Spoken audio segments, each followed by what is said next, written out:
Recording by Bhojpuri film studio Lalmania बाजार।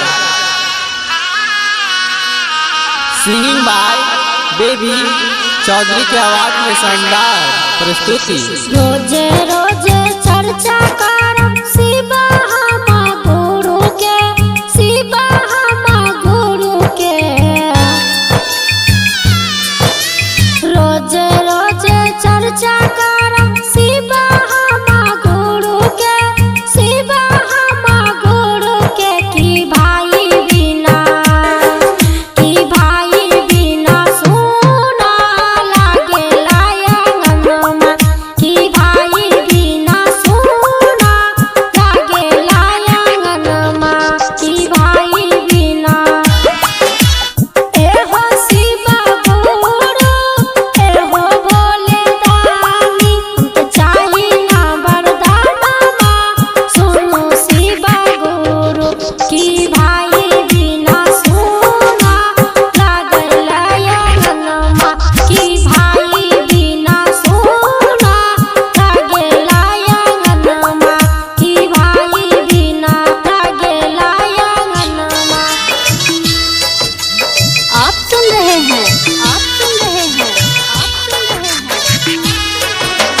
DJ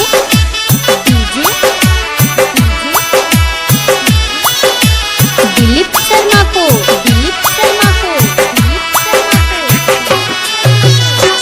दुखियन शिशिया पर फेर द नजरिया, भइले बात कौन कसूर।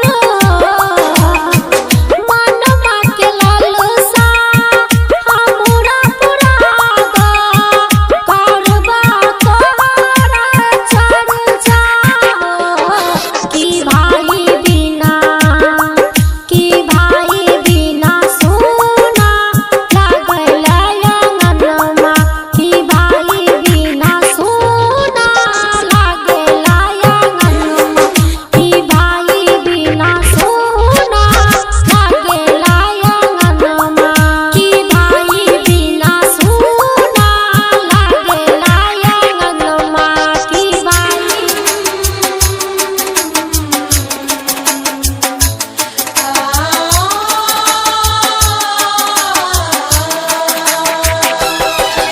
Music by DJ Dilip Sharma Gopalganj.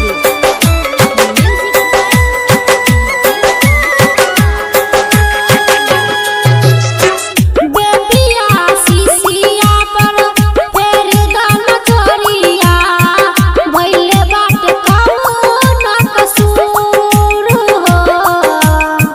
मनमा के लालसा गुरु हमरा पुरादा, करबा तोरा चर्चा हो। कि भाई बिना, कि भाई बिना सुना लागे लायंगनमा, कि भाई बिना सुना लागे लायंगनमा, कि भाई बिना सुना लागे लायंगनमा, कि भाई बिना, कि भाई बिना। पहला सुत में दया मांगे छी, दूसरा सुत में चर्चा करे छी, तेसर सुत में अपना शिव गुरु के चरणों में प्रणाम करे छी। हे गुरु हमरा प्रणाम के स्वीकार करब। दिलीप शर्मा गोपालगंज।